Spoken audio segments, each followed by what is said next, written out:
stand for the Constitution, because they took an oath to do that, and begin to protect their rights. Because all it takes is a sheriff saying, "Hey, you're not going to do that in my county. You're not going to break the law. I'm going to uphold the Constitution.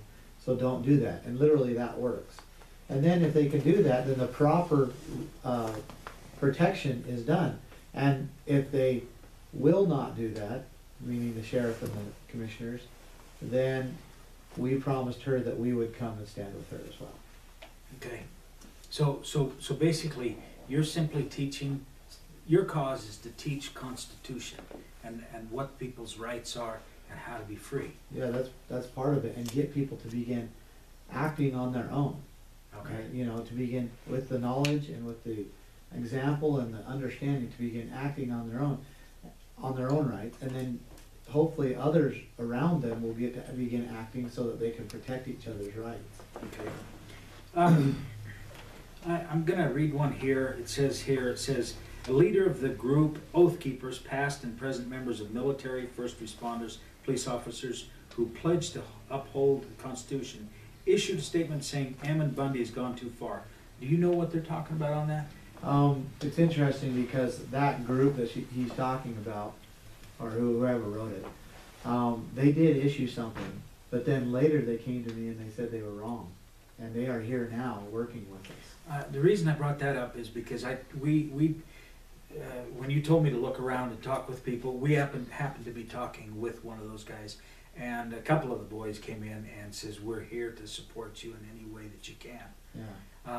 And I read that and I say, something's conflictive of what really is happening here. Yeah. Well, when we came in here, and we come in here peacefully. I don't know that. I mean, I haven't packed a gun since I walked in here. I haven't packed a gun for weeks when I went shooting with my family. And we walked in here, but because of the media and their slant on everything, they made it act like we just raided a federal courthouse or something like that. And yeah, exactly. And so everybody stepped back and go, "Whoa, what is going on? He's gone too far. He's fallen off his rocker." But then, as they began to understand the truth of what was happening, all of a sudden here they now come rushing in, because they believe in this.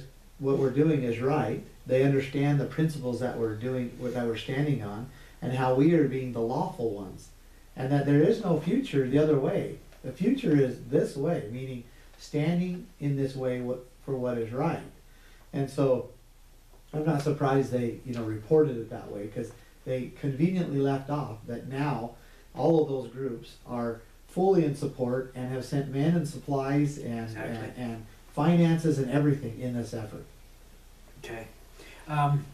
Two things I would like to ask. It's about this particular refuge here. It says you're occupying, armed men occupying it. You guys are using it. I don't see anybody here kicking you out. I don't see anybody out there saying, if you guys don't leave. What's the deal? Well, the interesting thing, besides the sheriff, not the sheriff, well, the sheriff and the county sheriff and the judge, and supposedly this is under their, understanding, this is a federal building. We have not had any federal official tell us to leave. None. Not one. Or even ask kindly? Not even ask kindly. Not that we would if they asked, but they have not asked us to leave. Not one federal official has asked us to leave. Okay, so they don't mind you using it seems to me. Well, the thing is, you got to get right. In Article 1, Section 8, Clause 17 of the Constitution, right? It outlines the rules that the federal government must follow in order to lawfully administer, own, or control land and resources inside the state. Okay. Okay? So we're going to get a little technical here. And the rules are this. In order for them to lawfully, according to the supreme law of the land, according to the Constitution, own this land, they would have had to first go get consent from the state legislatures. Okay. Okay, they actually have to go to the state legislatures and get them to pass permission, consent, for the federal government to own this land. Second, they have to purchase it from the rightful owner, so if it's private or if it's state or county, whatever, they have to purchase it. And third, they can only use it for the erection of forts, magazines, arsenals, dockyards, and other needful buildings. Okay, those are the rules. And that was because, remember, the purpose of the federal government is to protect the states from the outside world. So anything that is not conducive to that, such as military bases, dockyards, they're not supposed to own that land inside a state. Okay, so they have been holding this land unconstitutionally, unlawfully, for many, many years.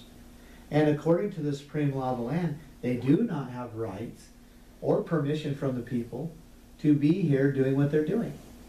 And so we come in as the people, and we begin to use this facility, and we've used this facility to do what? To promote freedom, to promote liberty. Upholding the Constitution. Upholding the Constitution. When this building from its very beginnings has been a tool to oppress people, to put chains on them. And actually has, this refuge is 187,000 acres. It's 50 miles long, 40 miles wide. And it has taken over 100 ranches to make. And literally over, so that means 100 families that came out here and established their rights in ranching were pushed out through, condemning of land, flooding, which is courts, what they were trying to do to the Hammonds. yeah, as well, through the to prosecution, make yeah. They're trying to take their ranch so they can add their ranch to the refuge. And this is what they've been doing for many, many, many years. And so we came in, we put a stop to it. We're not going to allow them to continue to destroy families, to destroy heritages, to destroy property, and just let it become the normal. Okay. One last question, and maybe this one goes. You were having an interview with Megyn Kelly on Fox News. You guys were talking about the suit against the Hammonds. Yeah. And you asked her who the plaintiff was. Right. And she denied the answer. She says it was her show. She asked the questions, and you can ask all the questions you want, or direct it however you want on this show. That's what we're trying to do, is get the truth.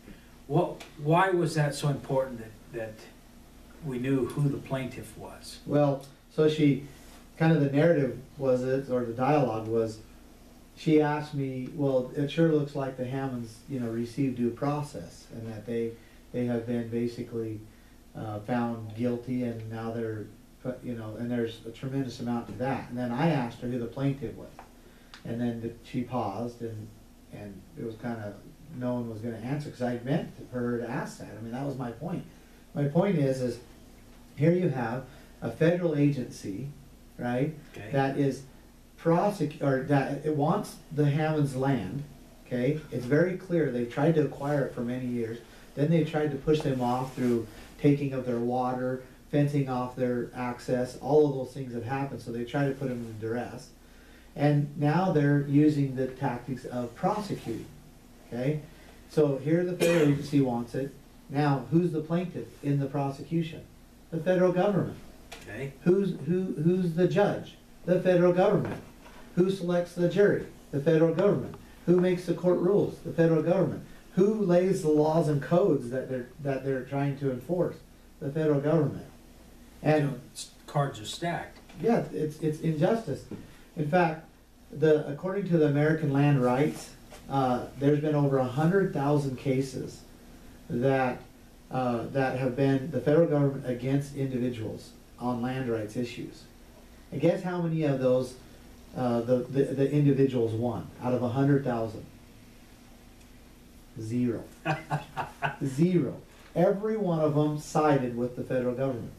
Okay, because it's stacked against them. and my dad explains it the best, I think. He says going into a federal court on these land issues is like a man coming into your home and abusing your wife and children. And so you want justice, and you take him to court. And when you're there, you're thinking you're going to get justice, and they say, all rise for the honorable judge. And a man walks in a black robe, and it's the very man that abused your wife and children. That's how it is. There is no justice found in the federal court system. There hasn't been for a long time. And that is one of the reasons why we're here, because the people are in a very precarious situation. And it's not the first time in history that a people have been put in this very same scenario. And if we do not take action, it will end up going down the same path that they went down. Do you find, though, that the people are so blinded and so misled that they can't see? Those in the system are, for sure. Okay, those that are in the system employed by, I hate to say generalize, because that's not all true. There are most that we see in the system are blinded, right? Okay. But outside of it, they're kind of in kind of question, if you will. But then those that are, understand the land issues, business owners that have to actually produce and make an income for themselves, they fully understand this.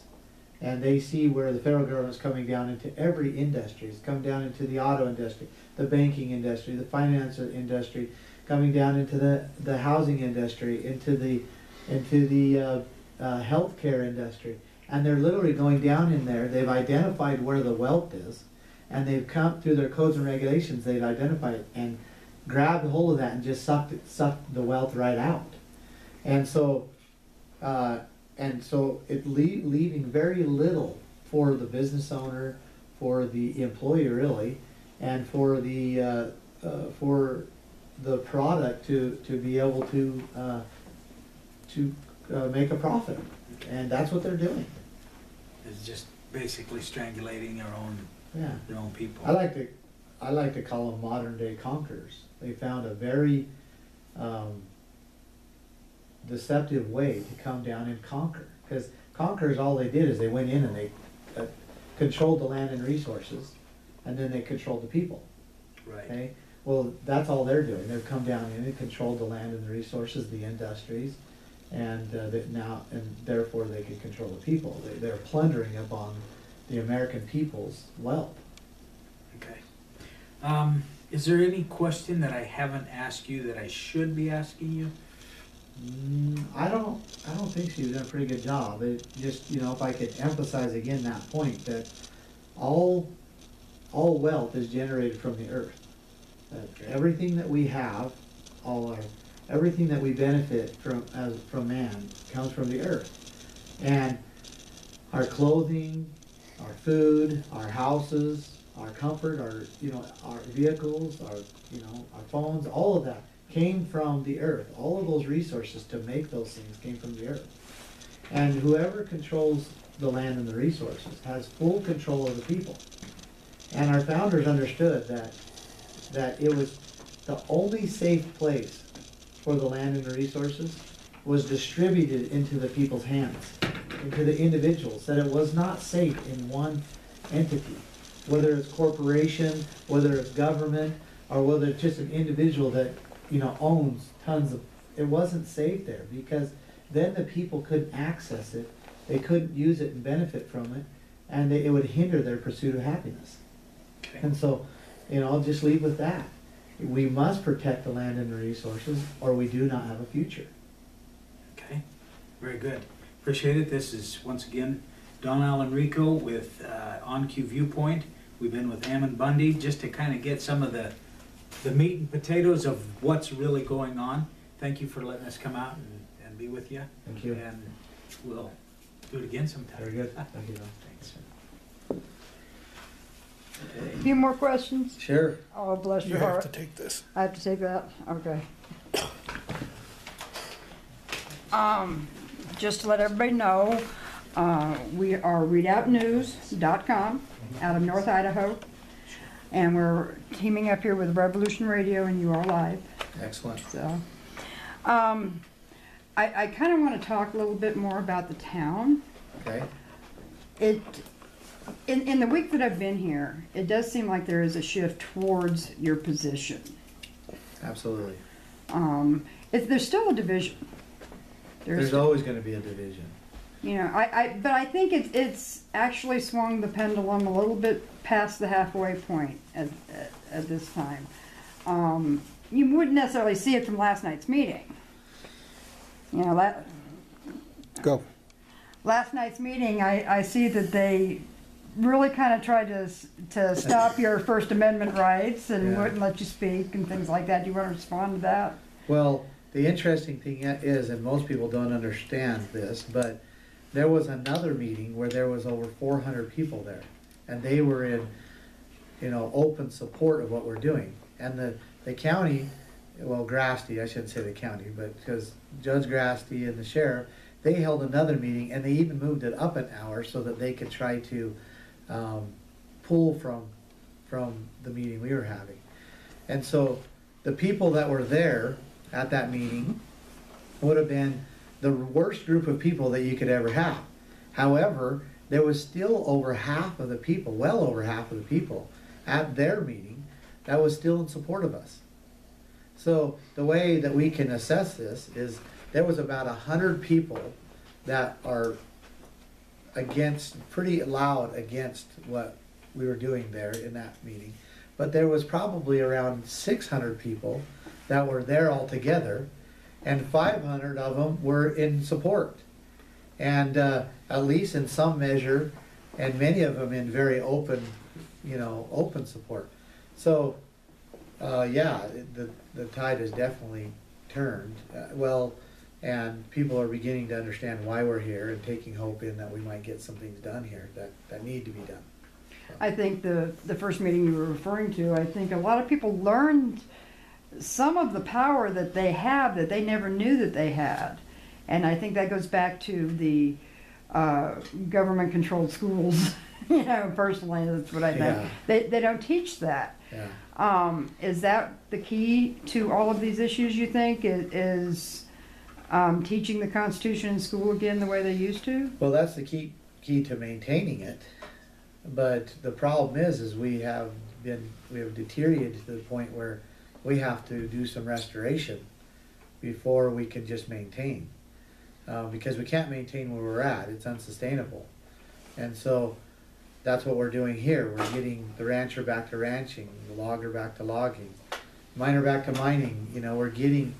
We're setting this example of how the federal government does not have control to come down into the states and to control its industries and to control the people. And that they need to go back up to their cage in Washington, D.C., and begin protecting the people from the outside world, which is their job to do. And that's what we're doing here. We're basically enforcing those things. And we're either going to get it done or they're going to kill us. And that's because we can't just pass it on to our children the way it is. It will not work. It will be much more detrimental to leave it alone than to take care of it now. Because in the future it'll get to where, like all bad things, it'll get to where you can't correct it without, bloodshed. And I think we have a chance to get it done without that. I know it started with the Hammonds and it has extended to the county residents. The discussion part of it around town last night and this morning, if the Hammonds were released, would you leave? That would be a real good start. And we intend on getting the Hammonds released. That's why we're here, one of the reasons. However, the Hammonds are a symptom of a bigger problem. And if we just left at that, if all the people just ended it left at that, it would certainly happen again. Mm-hmm. One is the Hammond case itself is setting a precedence. A precedence that the federal government can abuse. Thank you. The federal government can abuse people's, and intimidate them for speaking to other people. That they can take away their property without just compensation without a willing buyer, willing seller, that they can